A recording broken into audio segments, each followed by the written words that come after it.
आपका शुभ नाम? विनीश शर्मा। विनीश जी, 2 मिनट में आपके साथ अभी रहा था और हमने आपको ब्रीफली थोड़ा अपने मिशन के बारे में थोड़ा बताया था। अब आप मुझे अपने व्यूज़ बता दीजिए कि जितना भी हमने आपको आपके सामने बता दिया, जो मतलब हिंदुस्तान की जनता ही नहीं, पाकिस्तान की जनता ही नहीं, पूरी दुनिया मतलब सुन लेगी।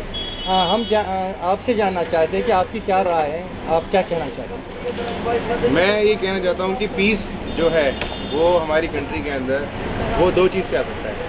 सिर्फ एक गवर्नमेंट के थ्रू आ सकता है और एक रिलीजन के थ्रू आ सकता है। तो इसमें जो आप कर रहे हैं ठीक है, आपका एक बहुत अच्छी कोशिश है और मैं अप्रिशिएट करता हूँ इसको। पर एक मेन चीज़ जो होनी चाहिए वो गवर्नमेंट के से होनी चाहिए और रिलीजन से होनी चाहिए।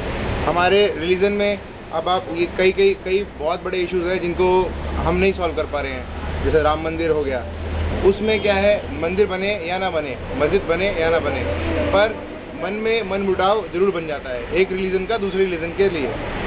उसको इस चीज़ को ना करने से बढ़िया हम एजुकेशन को बढ़ाएं, लोगों के अंदर ये चीज़ डालें कि रिलीजन ही सब कुछ नहीं है, ह्यूमैनिटी एक चीज़ है। ह्यूमैनिटी से कि एक हिंदू, मुसलमान, सिख, ईसाई बनने से अच्छा है कि सबसे पहले एक इंसान बनना चाहिए ये। और जो आपका मिशन है ठीक है, पर मेरे ख्याल से ये दिल्ली जैसे स्टेट में ठीक नहीं है। ये किसी रूरल एरिया में जहाँ पर एजुकेटेड लोग नहीं है, जो आदमी एजुकेटेड है उसे किसी चीज़ से कोई परेशानी नहीं है। आपका नाम? विनीश शर्मा। विनीश जी, आपने शायद मेरा पोस्टर अभी पढ़ा नहीं। मैं मतलब दिल्ली में ही नहीं बल्कि मैं पूरे हिंदुस्तान पदयात्रा कर रहा हूँ। मैंने अपनी पदयात्रा मुंबई से शुरू की है और ये पदयात्रा गुजरात, राजस्थान, हरियाणा, मतलब इन तमाम शहरों और गाँवों से निकलते हुए कई महीनों के बाद अब दिल्ली में आ गई है। और आपने दूसरी एक बात कही थी कि इसमें मतलब गवर्नमेंट का सपोर्ट होना ज़रूरी है। बहुत ज़रूरी। मैं आपको ये कहूँगा कि अल्ताफ़ जो है, आप अपने पोस्टर में पढ़ेंगे कि 18 साल की उम्र का अल्ताफ़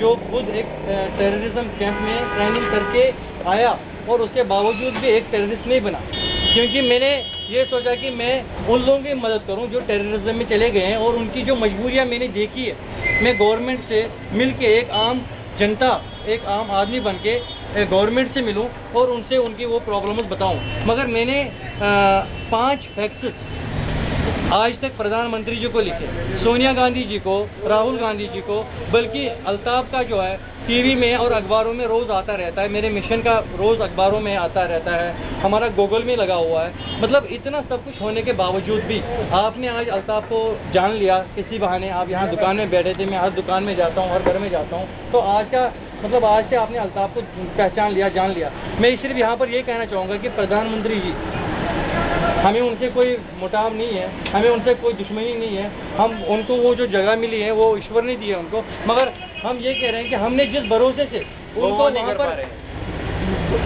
जिस पोजीशन पे वो है, जिस सीट पर वो है, उसको यूटिलाइज नहीं कर पा रहे हैं वो।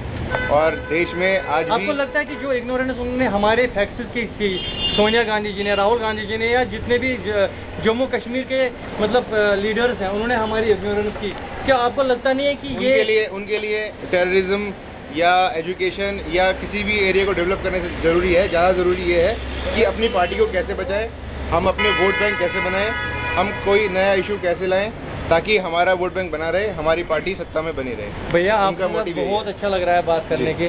मुझे सिर्फ इतना बता दीजिए, आप समझ लीजिए कि ये अपने मतलब कर्म थे या कोई लक था कि आपसे हमारी मुलाकात हो गई पदयात्रा के दौरान। आप अपने संदेश में एक तो जनता के लिए इस मिशन के बारे में और एक हुकूमत के लिए इस मिशन के बारे में जो हमने कदम उठाया है, क्या मतलब संदेशा देना चाहेंगे?